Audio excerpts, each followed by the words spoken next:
পাকিস্তানকে কর্মফল পেতেই হবে। সন্ত্রাসবাদ এবং আলোচনা একই টেবিলে বসে সম্ভব নয়, কার্যত হুমকির সুরে পাকিস্তানকে বার্তা দিয়েছিলেন ভারতবর্ষের বিদেশমন্ত্রী জয়শঙ্কর। ইঙ্গিতটা স্পষ্ট ছিল সেদিন। পাকিস্তান, বাংলাদেশ এবং চীন যারা সীমান্তবর্তী এলাকায় ভারতের সুরক্ষার সঙ্গে ছেলেখেলা করার চেষ্টা করছে, তাদের জন্য যে ভারত কড়া দাওয়াই মজুত করে রেখেছে বুঝিয়ে দিয়েছিলেন ভারতের বিদেশমন্ত্রী। আর ঠিক সেদিনই ভারতবর্ষ সামরিক শক্তিতে এমন এক পদক্ষেপ দেখালো যা বিশ্বের ইতিহাসে নিঃসন্দেহে নজিরবিহীন। পারমাণবিক সাবমেরিন, যা কিনা মারণাস্ত্র বা ক্ষেপণাস্ত্র নামে পরিচিত, তা ভারত একটা নয়, এবার দুটো শক্তির বলিয়ান হয়ে উঠল। অর্থাৎ ভারতের কাছে এর আগে একটি পারমাণবিক সাবমেরিন ছিল এতদিন, এবার ভারতবর্ষ তার নিজের দ্বিতীয় পারমাণবিক সাবমেরিন কিন্তু বানিয়ে নিতে সক্ষম হলো, যা কিনা ইউনাইটেড নেশনে থাকা একাধিক দেশকেও ছাপিয়ে যেতে পারে। কেন বলছি এতগুলো কথা? এই পারমাণবিক সাবমেরিন কি ভারতবর্ষের সর্বশ্রেষ্ঠ আবিষ্কার? এই পারমাণবিক সাবমেরিনের ফলে চীন এবং পাকিস্তান ঠিক কিভাবে কাঁপতে পারে, ঠিক কিভাবে এফেক্টেড হতে পারে বাংলাদেশও? এত সব প্রশ্নের উত্তর দেবো আজকের এই ভিডিওতে। আপনারা দেখছেন দ্য ইন্ডিপেন্ডেন্ট বেঙ্গল, আমি শিবম। বিষয়টি জানতে এই ভিডিওটি শেষ অবধি দেখুন। আর যারা এই ভিডিও দেখছেন তাদের কাছে একটাই অনুরোধ, ভিডিওটি ভালো লাগলে চ্যানেলটি একটু সাবস্ক্রাইব করে দেবেন।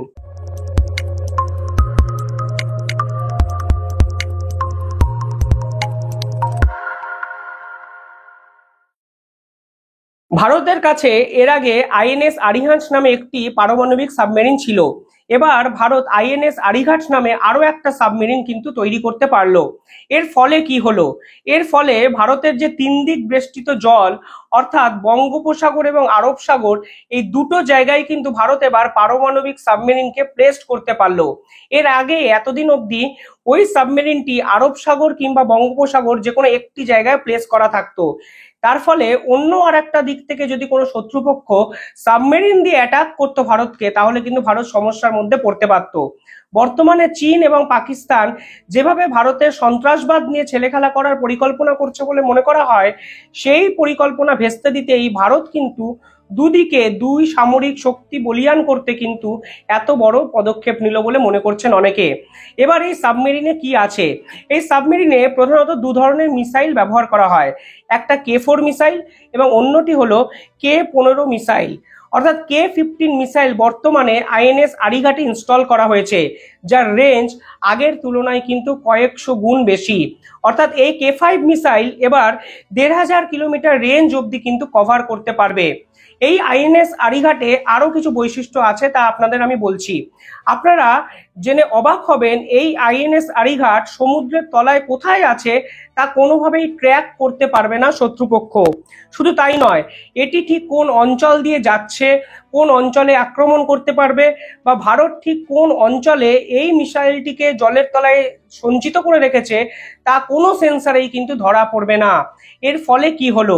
এর ফলে আরবিয়ান সাগর এবং বে অফ বেঙ্গল অর্থাৎ বঙ্গোপসাগরে যেমন ভারত সামরিক দিক দিয়ে শক্তিশালী হলো, চীনের ওয়ান প্রদেশ এবং পাকিস্তানের ইসলামাবাদ এতটাই রেঞ্জের মধ্যে ভারত সরকারের চলে এলো যে যদি শত্রুপক্ষ ভারতকে আক্রমণ করে, তাহলে পাকিস্তান এবং চীনকে এক নিমেষেই পারমাণবিক শক্তি দ্বারা উড়িয়ে দিতে পারে ভারতবর্ষ।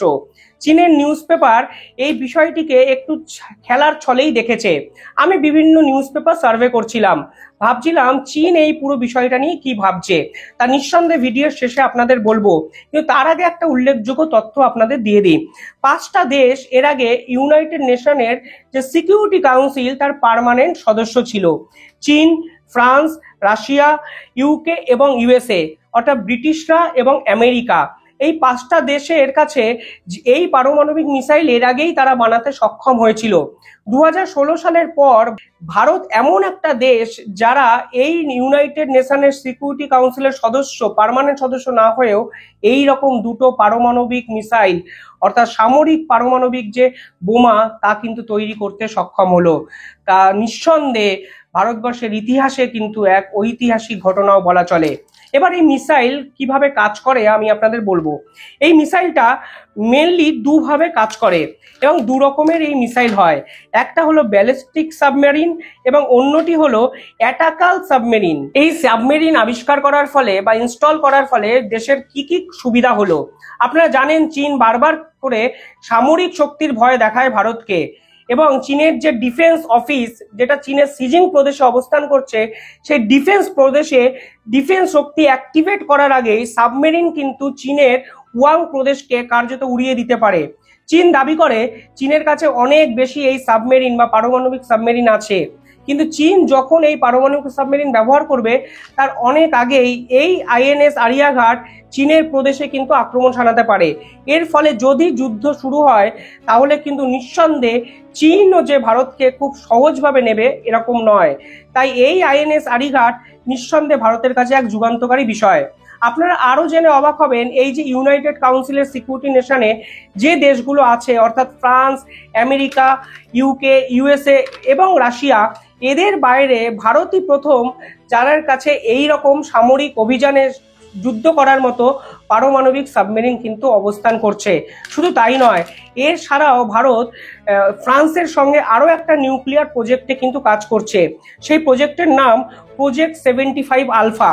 এবার ব্যাপার হলো, পারমাণবিক সাবমেরিন থাকার ফলেও ভারত যেমন শক্তিশালী হয়েছে একথা অস্বীকার করার জায়গা নেই, কিন্তু এরপরেও ভারত ফ্রান্সের সাহায্য কেন নিচ্ছে তা নিঃসন্দেহে আপনাদের জানাবো। তবে তার আগে এই আইএনএস আরিঘাট নিয়ে আরো দু তিন কথা আপনাদের আমি বলতে চাই। এই আইএনএস আরিঘাটের যদি দৈর্ঘ্য যদি দেখেন তাহলে দেখবেন এর আগের সাবমেরিনের থেকে আইএনএস আরিঘাটের দৈর্ঘ্য অনেকটাই বেশি।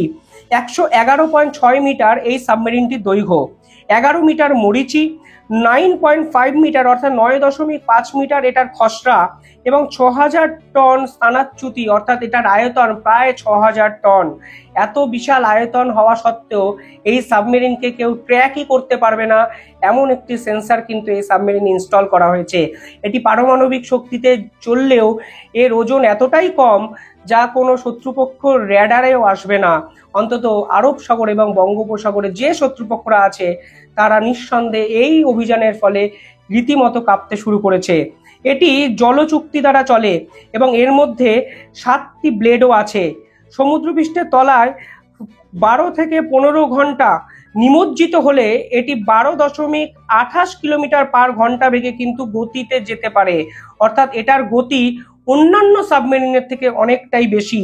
এটি প্রায় 750 কিলোমিটার পরিসীমা কভার করতে পারে এবং 3500 কিলোমিটারে রেঞ্জ এটা কভার করতে পারে। এর ভিতরে যে মিসাইলটি ইনস্টল আছে সেই K-15টি, অর্থাৎ 3500 কিলোমিটার। ভাবতে পারছেন এখান থেকে কতটা? আপনারা তো বুঝতেই পারছেন। মানে চীনের ওয়াং প্রদেশ এবং পাকিস্তানের ইসলামাবাদ এই দুটো শহরের রেঞ্জ কিন্তু এই সাবমেরিনটি কিন্তু অনায়াসেই নিয়ন্ত্রণ করতে পারবে। এবার প্রশ্ন হলো, ঠিক কিছুদিন আগে পাকিস্তানকে যে বার্তা দিয়েছেন তারপরেই চীনের বিরুদ্ধে এ ধরনের এক পদক্ষেপ, এবং বাংলাদেশ বর্তমানে চীন এবং পাকিস্তানের সঙ্গে সম্পর্ক ভালো রাখছে। কোন দিকে যাচ্ছে পুরো ভারতের জিও পলিটিক্সের পরিকাঠামোটা? প্রশ্ন নিঃসন্দেহে উঠবে। আপনারা কি ভাবছেন ভারতের এই আবিষ্কার নিয়ে? নিঃসন্দেহে জানাবেন ভিডিওতে কমেন্টে। চ্যানেলটি ভালো লাগলে একটু সাবস্ক্রাইব করে দেবেন। ধন্যবাদ।